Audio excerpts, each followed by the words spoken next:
Okay, I think it's about time. Thank you, everybody, for joining us here today. Topic of discussion is what do you have? PBR in Wisconsin. Uh, it's a joke to the old PBR commercial of the 80s and 90s. But yes, we're going to be talking about utility regulation, not beer here. So yes, lower costs, cleaner energy, and exploring the benefits of performance-based regulation here in the state of Wisconsin. So I'm going to be moderating the panel here today. My name is Andrew Kell. I'm Policy Director with Renew Wisconsin. And joining me is Joe Fontaine, Tom Content, and Camille Kadosh. I'm going to do the bios, and then we're going to jump into some panel presentations and some panel discussion before we address audience Q&A. So first of all, Camille Kadosh is a principal with the Regulatory Assistance Project, a global nonprofit that works towards a clean, reliable, equitable, and cost-effective energy future. Ms. Kadosh supports RAP's work on utility regulatory policy, electrification of transportation and buildings, energy efficiency, and other energy policy topics. Ms. Kadosh has most recently focused on issues related to performance-based regulation, building electrification and modernization, grid modernization and planning, and beneficial electrification. She's also RAP's general counsel. Joe Fontaine is administrator of the Division of Digital Access, Consumer and Environmental Affairs at the Public Service Commission. The division includes the Wisconsin Office of Energy Innovation and the Wisconsin Broadband Office, and the Commission's Consumer Affairs and Environmental Review teams. Joe has worked for the Commission since 2013 and served as Focus and Energy Evaluation Manager and Energy Policy Advisor before transitioning to the administrator role in 2022. Joe graduated with a master's degree from the UW-Madison-La Follette School of Public Affairs and lives in Monona with his family. And Tom Content. Tom is the executive director of the Citizens Utility Board of Wisconsin, the nation's first CUB, formed in 1979. I didn't know that. That's awesome. CUB is a nonpartisan nonprofit and independent consumer advocate for the residential and small business utility customers of Wisconsin.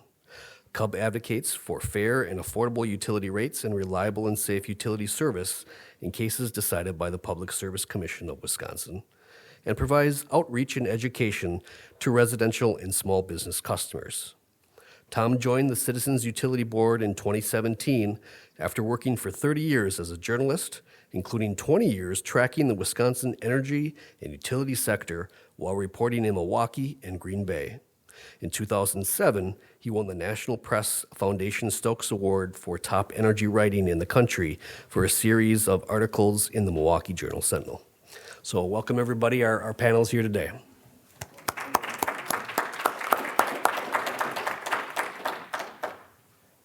So just as moderator, I just have one slide. And actually, want to get a show of hands who directly participated in the PSC's workshop about a couple of years ago. Just to kind of get a general idea, okay? But maybe a quarter of the audience, maybe. And Joe's going to touch base on that for sure today. But yeah, I had one short presentation in some of the workshops that the PSC had on performance-based regulation. And I just kind of wanted to ground the conversation. The Commission always has a role in balancing multiple interests when it makes decisions at the utility regulatory level, and this includes balancing environmental, affordability, and reliability issues when setting rates and making decisions on construction projects and other important policy decisions here in the state of Wisconsin. That has been the case historically and will be the case whatever PBR changes may come in the state of Wisconsin. So that's just the one thing I wanted to kind of set the stage. And first, I believe Camille is going to do a presentation here. There you go. All right, thank you. Well, thank you. Good morning, everyone. I appreciate that we have some PBR diehards here in the room. I realize that load growth is going on at the same time and some other discussions about engaging with the PSC. So appreciate your attendance and hope we can have a good conversation here about a topic that is near and dear to my heart. So When we think about performance-based regulation, I think a lot of people automatically jump to the incentive part of it. People think incentives. PBR is synonymous with incentives. And I wanted to reframe the conversation because actually all regulation is incentive regulation. There's inherent incentives built up in every single piece of regulation ever written for energy utilities, for traffic consumers, for anything that is out there.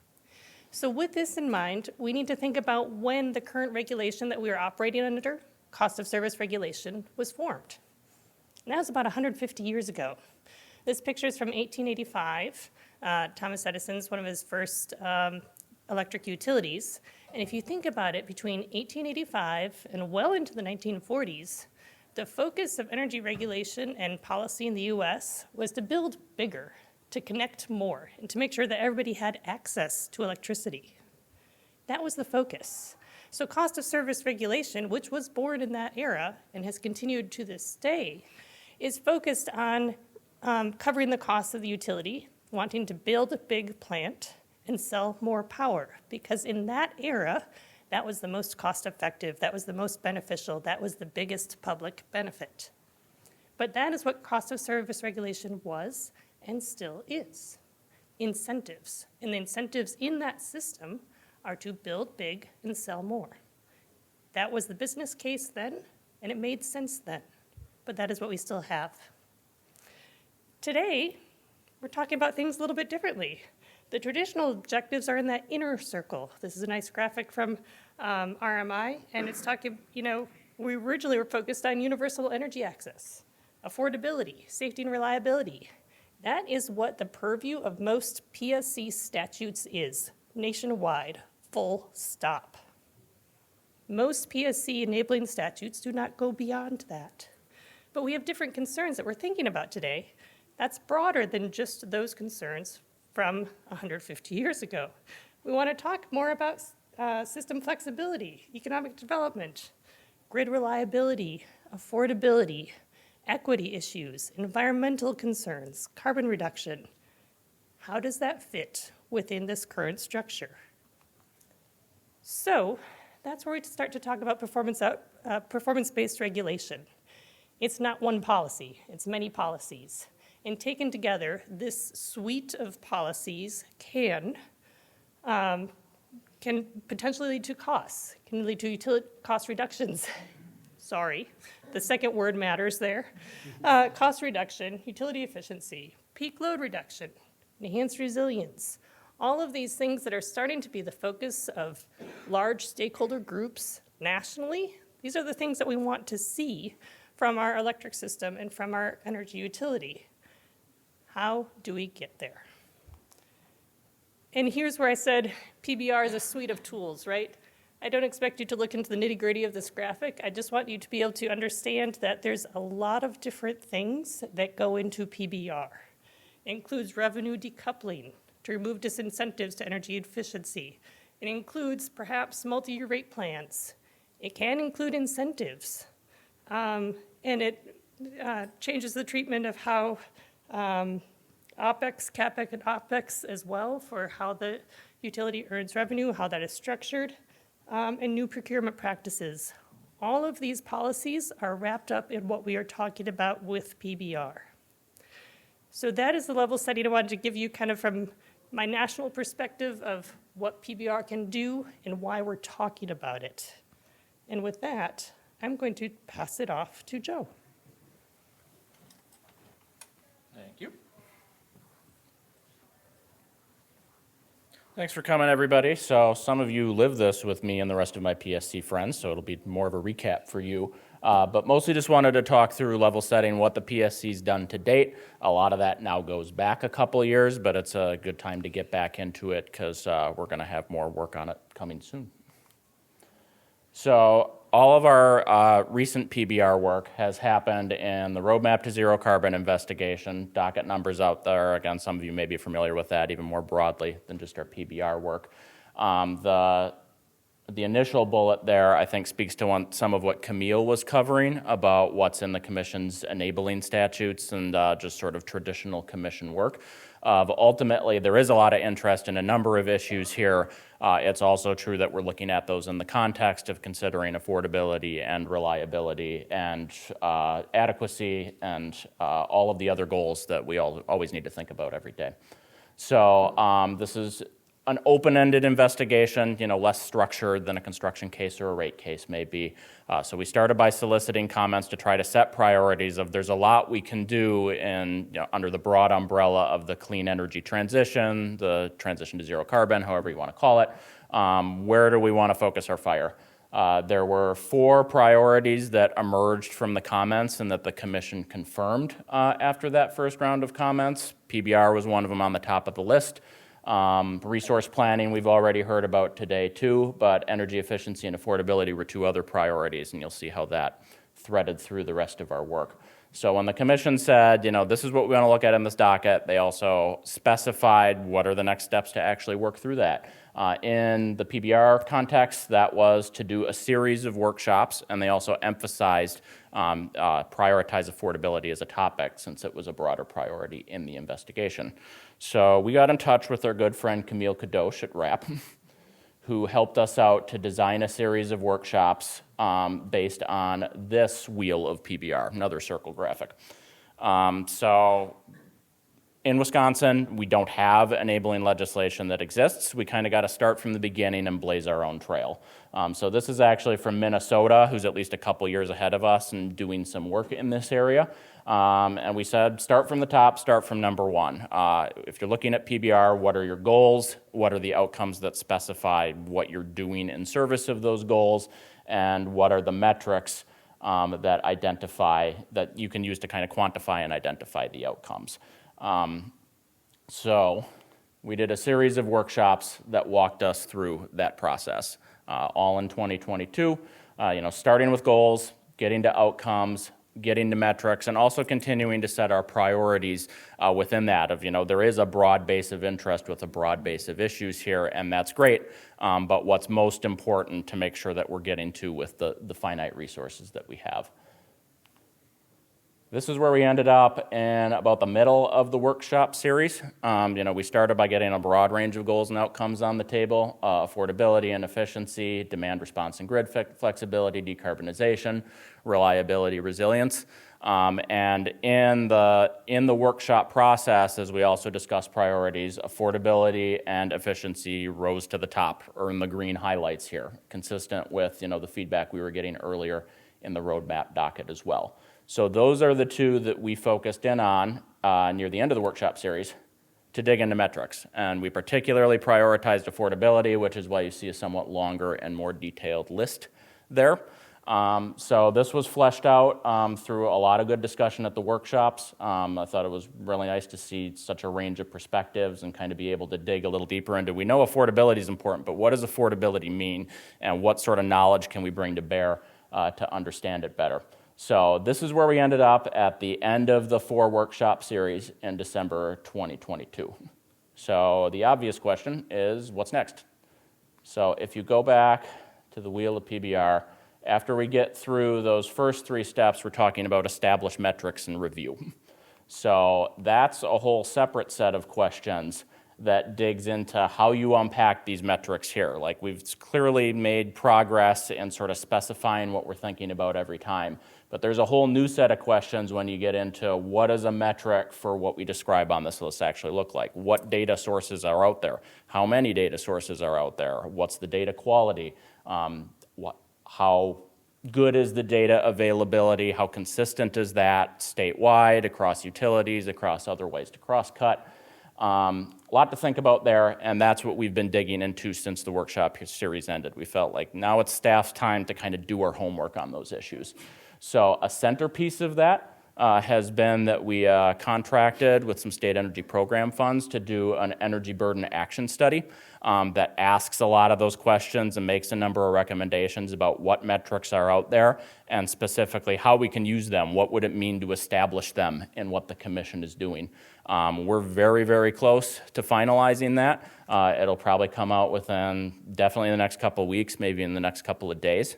It will be on the commission website. We'll make it available to people on the docket too. So stay tuned for that. Very excited to dig into that. As that's been going on, we've been doing our other research, learning from other states, like Minnesota, like a number of other states who are doing it in parallel or maybe have been doing it longer, understanding what they're doing there. And I think there's a lot to learn from there. They've done a lot of work identifying and establishing metrics too, and there's a lot of intensive discussion and a lot of good questions and a lot of this went well, this didn't go so well, that we have the opportunity to learn from as we go along. And I'd also just highlight the Energy Burden Action Study certainly engaged with this and will intersect. Even before the PBR workshop process started, we've been trying to set a baseline of collecting energy burden information in our agency annual reports that we receive from utilities. That's been a learning experience year over year and is a good example of sort of those questions about establishing solid data. You ask for it and then you have maybe different conversations between different reporters about how their data is currently stored and how it can be clear and how it can give us all the information that we want. So we've been trying to regularly learn and update on those every year, and that's going to continue going forward as well. So with the action study getting very close here, we're excited to dig back in. Stay tuned for both seeing that study and then later in 2025, we're having some conversations within the commission right now about what it would mean to come back and engage on PBR with the broader stakeholder community again. So more to come. So Tom, I think you're up next. Joe? Yep.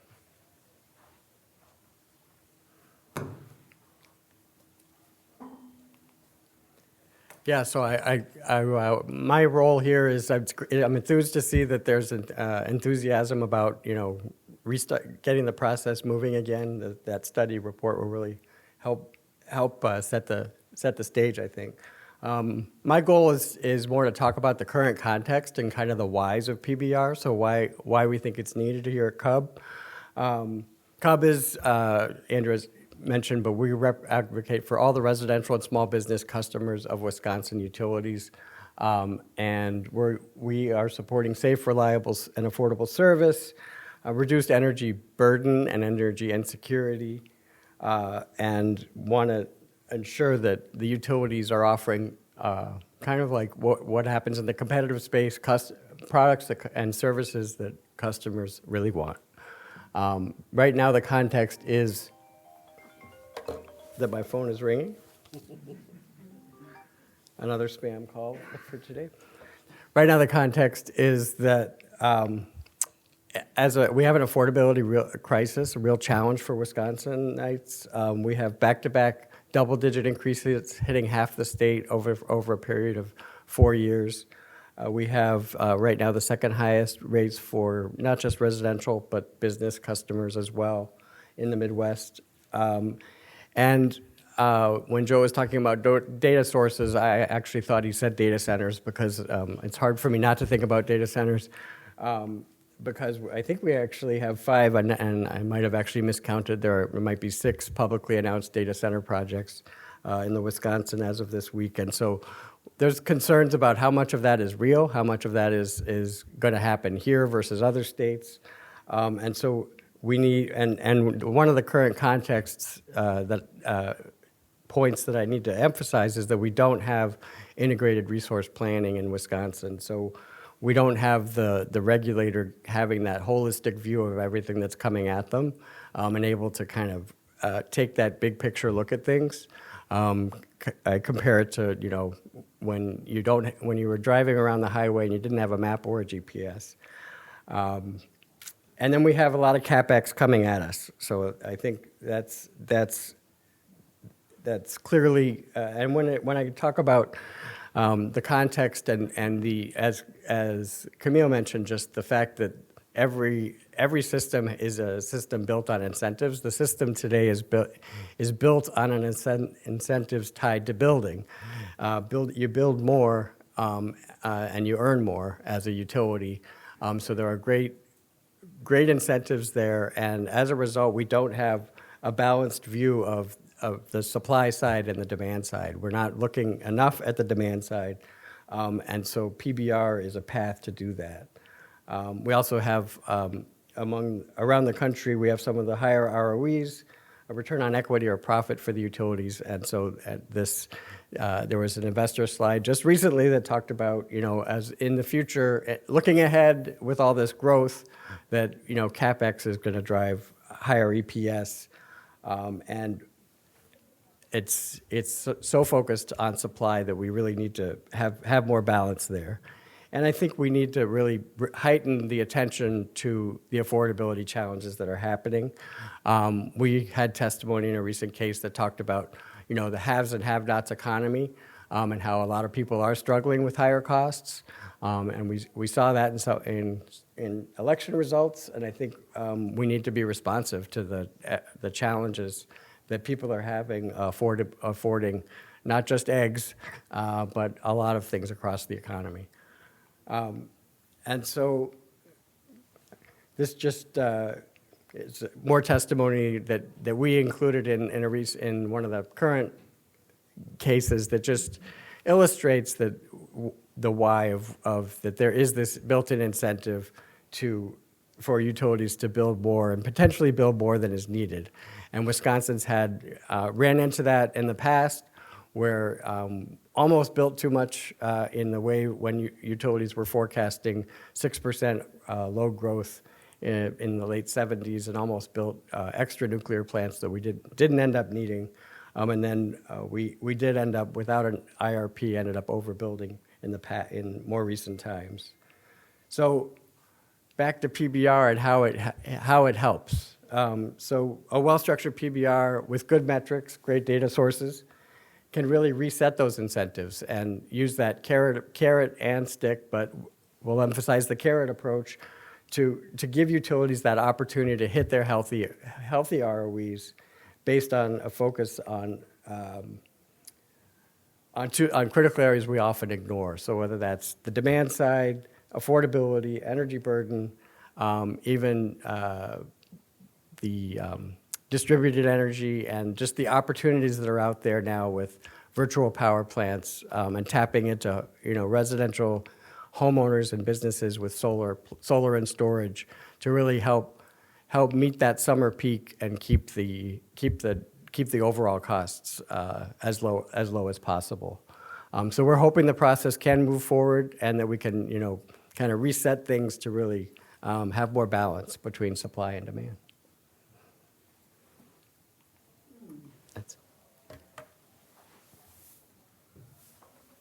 Well, thank you, Tom, for that, and thank you all panelists for just your opening remarks and presentations. At this point, we just want to have a few moderator-led questions and panelist questions as well. I have a few questions I'd like to ask the panelists just for open discussion, and then if you all have either a concept or a question you'd like to pitch to the panel, that would be great, and then we'll take questions from the audience as well, of course. So my first question is, I remember in the stakeholder meetings, the implementation of PBR is happening globally. It's happening in other states across the United States. But each state is different. Each state has a different regulatory regime, if you will, and how it regulates utilities. So with that being said, what makes Wisconsin unique? What are the key regulatory aspects that are unique to Wisconsin that we really need to keep in mind as we consider a transition to performance-based regulation? I can start out here. Maybe this one's easier. Okay, I can start. I think one of the things I'd highlight up front that we think about a lot when we're developing within the commission is there's a lot of other state examples in general. And pretty much every other state, maybe definitively every other state, there is either one or both of authorizing legislation for PBR that will often kind of structure specifically, this is how you're doing PBR per Camille's table, or this is what you're doing PBR about. Or a lot of the PBR work in other states has come through utility-submitted applications, such as Xcel in Minnesota. That's not the case in Wisconsin with either of those, and that means we are blazing our own trail. I think, at least as a starting point, the generic investigation sort of structure we're doing through the roadmap has been a way to kind of keep this moving, keep the discussion going. But it's often a translation conversation we're having when we're looking at those other state contexts, is to say the fact we're doing it in sort of an open-ended, flexible investigation format isn't always apples to apples with how another state is handling it.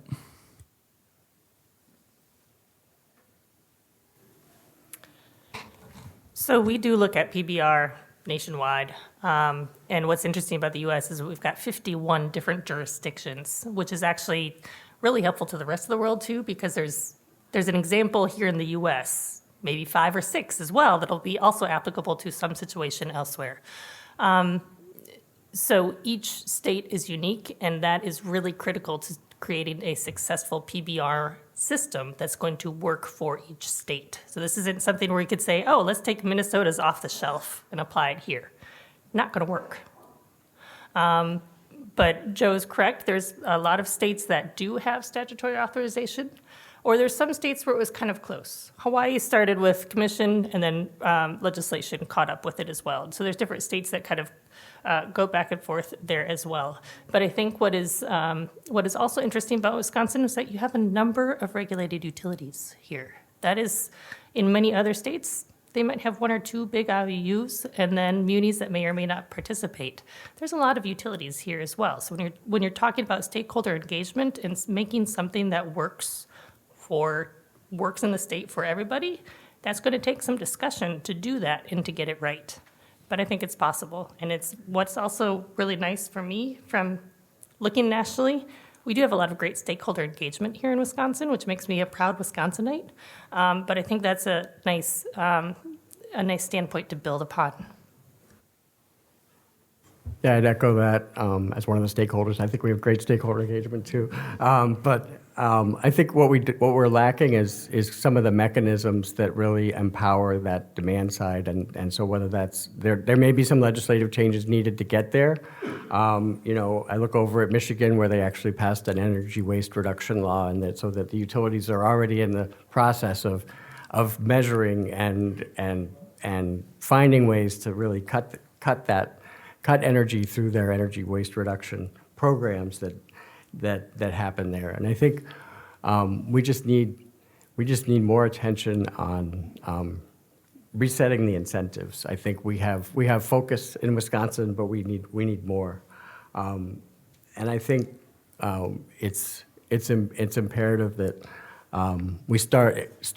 The other key point is that we've with the process that's already started at the commission, we're getting there on getting the data, because in order to do PBR well, you have to get the baseline data right in a whole variety of categories to be able to track down the road. So I think that's where I think I'm heartened that we're on that path. Well, thank you. I got it. So yeah, that dovetails into my next question. Is we talk about mechanism, talking about again what's unique to Wisconsin and how it currently regulates utilities in the state. With regards to performance-based regulation, what are the key aspects or mechanisms that could work for the state of Wisconsin for achieving some of the outcomes that we had an overview of? Maybe, actually, can you go right the clicker? Sure. One thing that's probably useful to touch on and sort of flows on what Tom was saying about efficiency. If we go to the efficiency table here with the metrics, I draw your attention to, we are saying energy and demand savings from voluntary programs. Wisconsin is fairly unique in having a statewide energy efficiency program. It is even more unique in the degree to which the details of that program are set in statute. So the statute specifies Focus's funding level at the approximately $100 million a year that it is right now. And also says if you're doing anything else, you are doing it through utilities running voluntary programs on top of or coordinated with Focus. So, this commission is certainly attuned to the value of efficiency and the opportunities for more efficiency. We've proposed increases to focus funding in previous budgets that have not passed. But in the absence of that legislative change, the path to work on efficiency is through these voluntary programs, sort of a distinct path. There are many utilities that have run programs, have developed and expanded them over time. But again, another unique Wisconsin aspect of the efficiency conversation, as long as the legislative and statutory structure is what it is, kind of has to flow through that path. Yeah, and I'd just say that I think what's critical is thinking about the carrot approach that PBR provides. Maybe because it's almost Valentine's Day, we could talk about the chocolate approach instead of chocolate and stick instead of carrot and stick. But I think what's important is you've got to think about the fact that we have experience in this state where utilities have done their own aggressive efficiency programs. Alliant Energy had its shared savings programs. And I think as the stakeholder that's always in the room saying, bring down the profits, I think we got to be able to be bold and say, let's allow the utilities to have skin in the game when it comes to doing more energy efficiency and really empowering energy efficiency in a big way going forward. So I'm going to be somewhat of a broken record to chime onto that, because in my organization we say energy efficiency is the answer, what's the question? And really enabling more of that here in the state is really going to get at a lot of affordability issues. More energy efficiency, it's more cost effective, it's the most cost effective resource. But if you're hamstrung in the amount of energy efficiency that you can viably do, your affordability conversation might also be hamstrung. Secondly,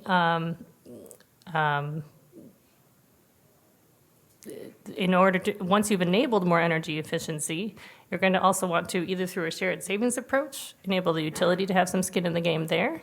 You also might want to consider decoupling so that they are made whole from the amount of energy efficiency that is being invested, and so that you can further have effect on using a lot of these PBR mechanisms to be able to get some of the affordability and efficiency outcomes that you want to see.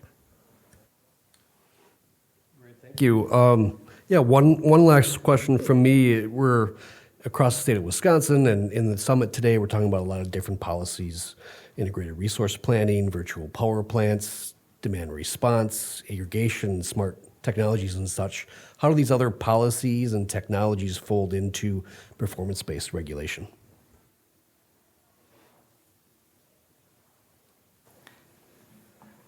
I don't think we've talked about integrated resource planning and its importance to being able to see what the plan is, not only for each utility, but then you're able to look across all the utilities and see what the plan is for the state. And that's a plan that is, it's has a long-term planning trajectory. And we all know that once you write down a plan, things don't always go according to plan. So then you get to update the plan as things change. But things are changing so rapidly here, right? How many data centers dropped in the last, couple of months to a year? That's all new information. So your plan that you might have had that we don't get to see in Wisconsin because we don't have the integrated resource planning requirement, those plans are necessarily going to change. But that planning is a tool where you're able to see a lot more things clearly. Then you can see what role energy efficiency, demand response can play, where they can play it. Location's going to be key and issue for these things. Where do you want to have your virtual power plants? Where can those be enabled? It opens up a lot more tools. I will also say nationally, or at least here in the Midwest, there's a resurgence of interest in IRP. From states that never had IRP, that's happening legislatively throughout the Midwest here. A couple of other states are putting those into place. Many other states are saying, look, we put these IRP statutes into place 10, 15 years ago. Things have changed. We want to update what the statute is or update what the process is at the regulatory commissions. So we've had a lot of peer-to-peer discussions within RAP and nationally on integrated resource planning, updating those tools for the current age, because those tools are so key to understanding what is going on. You need the data, you need to see the trajectory, you need to see the location so that you have a hope of putting together a plan that is going to work and be effective across all stakeholders and be affordable. Yeah, I'd echo all of that. And I think one concern, I think that because of the world is changing so fast with question marks about what future demand is, I think some may use that as an argument to say, well, an IRP would be too constricting because everything's changing so fast. But states that actually have IRPs are dealing with the data center issue through interim updates, that are getting filed by utilities to end up so that the new load that's being forecast can be reflected and accommodated into that process, and the utility and the regulator still has the new information, but also because it has the IRP process still, it kind of can direct the process. It can help kind of orchestrate where things are headed from both the utility to the benefit of the utility and the customer. And the other thing that I just look around at other states that I think is just so critical is ways to enable virtual power plants. So beyond IRP, if there are other tools that we're looking for, it's something that really can. I was at a presentation last year where Arizona Public Service talked about all the power that they're able to save on the hot summer days through a sophisticated smart thermostat and home battery, air conditioning and home battery program that they can help reduce that peak. And from the customer point of view, that peak really matters because if you're building to a smaller peak, you have lower costs for everybody. Yeah, I just briefly add, sort of surfing on some of the resource planning discussion, I can unpack another piece of this. When we saw resource planning as a priority in the roadmap docket, the first step that we can take, again, it's sort of a statutory structure issue, is to build out a more extensive strategic energy assessment, which is sort of the informational baseline we have. That is another case where the SEA is pretty well established in statute and administrative code. The idea of doing a more expansive IRP is, again, something this commission has been interested in, developed proposals about in the past, and I think it's a good discussion to have. But it is, in that case, I think, a legislative discussion of if people want to go beyond the boundaries of what's pretty well established for the SEA, we're getting into that legislative space. Great. Yeah, I just want to maybe kick it to our panelists, one or two questions. I know we'll want to leave some time for the audience Q&A as well, whether it be a concept or a question that you have for your fellow panelists. What is in your top of your mind as you talk about PBR in the state of Wisconsin? My question is for Camille. In terms of who do you say is really, are there one or two states that Wisconsin should really look to as exemplars? I was expecting that question. I was expecting it from them, but thank you. So my point earlier that there is no one off-the-shelf thing is true. So bear with me. I'm going to say a couple because there's different aspects that are good. I like the Hawaii dashboard and metrics system that they have. They have done a really excellent job on clarity in what they're able to put out so that you can see this is what is happening where, those types of things. In every other respect, the Hawaii system is totally different from here because they're an island nation. They have totally different island states. So they have totally different influences here. So that is the aspect of Hawaii that is useful there in some of their metric design. I liked that Minnesota, that wheel, started with Minnesota. It is now a national concept, that wheel to start with goals, outcomes, metrics, and continue along there. One aspect that is really awesome with the Minnesota system is that it says repeat or reassess in there a couple of times. And that is key for everybody's understanding going into this. You're not going to set this system and then forget it. You don't set any system and forget it, right? With rate design, with anything else, we're going to be going back in tweaking it. You learn things. And that is key in this process as well. You're going to set metrics, sometimes new metrics, and be like, oh God, that went totally off the rails. We have to correct it. This one went great. We can up it. So that mentality is good, and that's nice in the Minnesota process. I like a lot of the metrics, some new metrics that look like they came out of Illinois. And here's the thing. We have 20, 30 years of experience with energy efficiency PIMs across the US. And that's just in the electric sector. It's used in other sectors as well and has been for even longer than it has been here. Places where we're learning nationally are things on equity and affordability, including what metric do you use and how do you measure it? And is what you're measuring leading to the outcome you think it does? So that is where we are doing a lot of learning. Washington, Michigan, Illinois, Massachusetts, a lot of different places are learning on that. And we're to the stage now, as we look at things, where we might be able to gain some learnings from those processes and be able to learn from what might not have gone so well in other places, so we can take a step forward beyond that. Thank you for that. I think I'd like to jump to audience Q&A to make sure we have a little bit of time. So there is the Whova app, and I know Josh is going to be assisting. All the questions should come through the microphone. This is being recorded as well for future viewing. So if you have a question, please step up to the mic there. Make sure that it is turned on. Otherwise, you can put a question in the Whova app as well.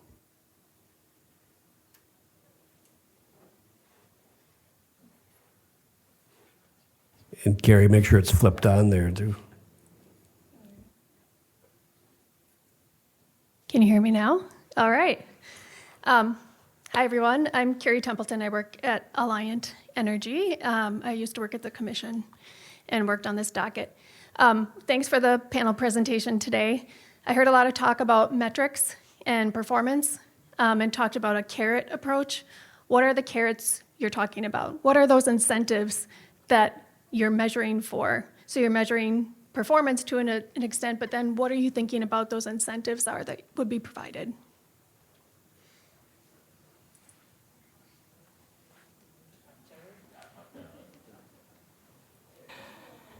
So that's always a discussion that is, it's really interesting, because I remember I said that when we jump to this, everybody kind of thinks of incentives, and we tend to think of financial incentives as we look at that.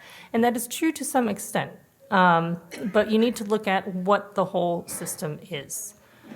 And I mentioned decoupling, and that is because if one of the metrics and one of the focus areas here is energy efficiency, we want to have an incentive for the utility to invest more in energy efficiency, to do some of the great work that has historically been done in this state. Energy efficiency is great. It makes things more efficient, which means that there's less power that's sold by the utility. There's a sales drop. And for a utility that is focused on profits and earnings, just because they're a business, they're a regulated business, let's all be fair, that's how the system is set up, that is not a great thing to go to your shareholders with, right? You've got a drop in savings, in sales because you're doing all this energy efficiency, decreases profits. We don't have happy faces. Decoupling removes that disincentive. It makes the utility whole with energy efficiency when they're doing energy efficiency. So any lost profits due to energy efficiency, lost sales, due to energy efficiency, it helps, that is a process to help make that the utility whole through decoupling. Could be a discussion there. Absent that, when you're talking about incentives, you're talking about a bigger incentive. If you don't have decoupling, you're talking about a bigger incentive to make up for those lost energy sales. And then you're talking about more incentives on top of things, and then costs rise. And then we don't have happy faces either.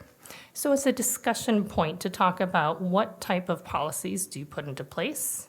How do you change the incentives? How do you change the discussion so that we're able to work out a solution together with everybody on what are the policies that are needed in this state for these utilities, for this structure that is going to make sense? And I think the answer is it's all on the table as you're discussing this as stakeholders, and there's different ways to structure it and share it and look at it across the table.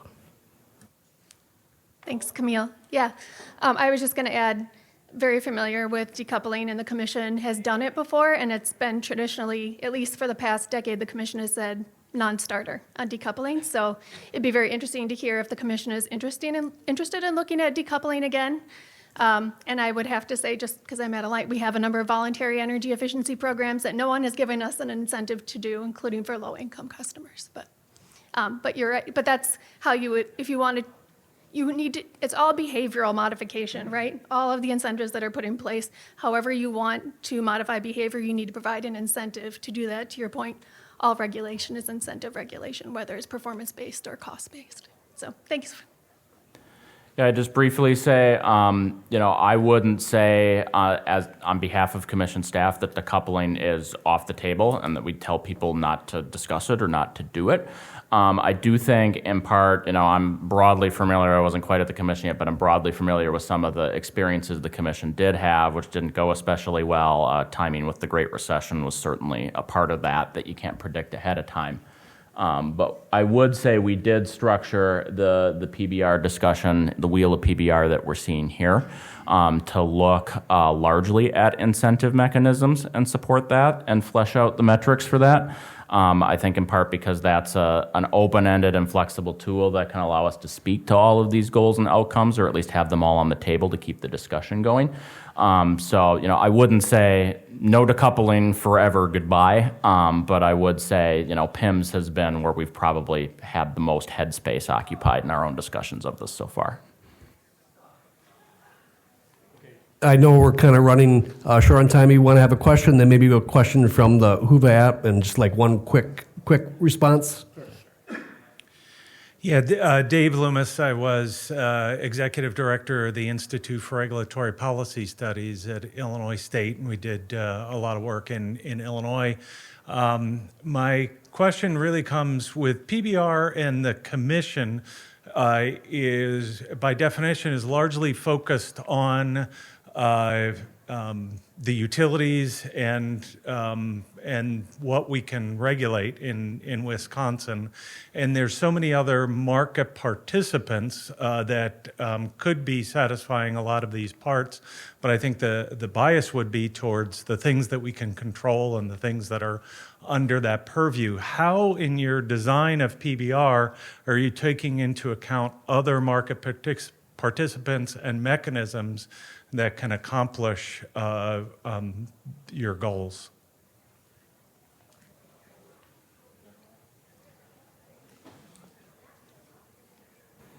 Excellent question, and necessarily a broader question, right? I think there's a number of ways that can be done, some at the commission level, because you're right, they're focused on what can I control, what can we do? And there's role for state policymakers to think broader. What do we want to enable in the state? What do we want to enable so that others can participate more, right? But to the extent that there's things that are enabled, that doesn't necessarily mean that the utility needs to provide some of these things. If there's third-party providers that the utility is able to contract with and provide, that is also another option to do it. Including, like, how is it set up? Some different states where utilities are, more in competition, there's other behavioral things that can just be set up as well. That's not Wisconsin, not how we're set up here. So I think it's an interesting conversation to have and to think about, particularly like in a stakeholder engagement process, to figure out, we're thinking here, but there's some outside the box thinking that needs to happen as well. So I think the biggest part of a PBR process done anywhere is some good stakeholder engagement so that you can get some of those outside the box thinking ideas that can really help craft something that will work here. And Josh, do you have maybe a question from the Whova app? Yeah, there's a number of questions in the Whova app, and maybe if you have a chance, you could respond to the others. But I'll pick one here for you, and that's regarding the rate of implementation. And I'll sort of summarize it by saying what are the things that could speed up the implementation of some PBR regulation, and what are some factors that could slow it down in Wisconsin? I think I can maybe start by saying I think this is a theme that's kind of bubbled under through a couple of these. There's doing PBR, and then there's doing good PBR or doing bad PBR. I want to go deliberately enough to maximize our chances of doing good PBR. And I think, I think there's a certain just expectation here. Looking at other states' examples, there's nowhere where this happens particularly fast. A lot of states, these have been year-long procedures. A lot of them are still ongoing, and not sure where they're going to land. And I do think trying to get ahead of those other states or trying to get something in place might increase the risks that a couple years from now we think it's bad PBR. At the same time, we do recognize that, it's very easy to say forever, like, oh yeah, we just need to do a little bit better, but then we'll get over the hump. Like, you don't want to drag that along in perpetuity either. And that's part of why, we want to be very deliberate here about saying we needed some time to do our homework after those workshops. We've done a lot of that homework, and it is time to reopen that discussion a little bit more. Okay, I think we ran a few minutes over time management. I can improve my skills there for future sessions, but please a nice round of applause for our panelists here.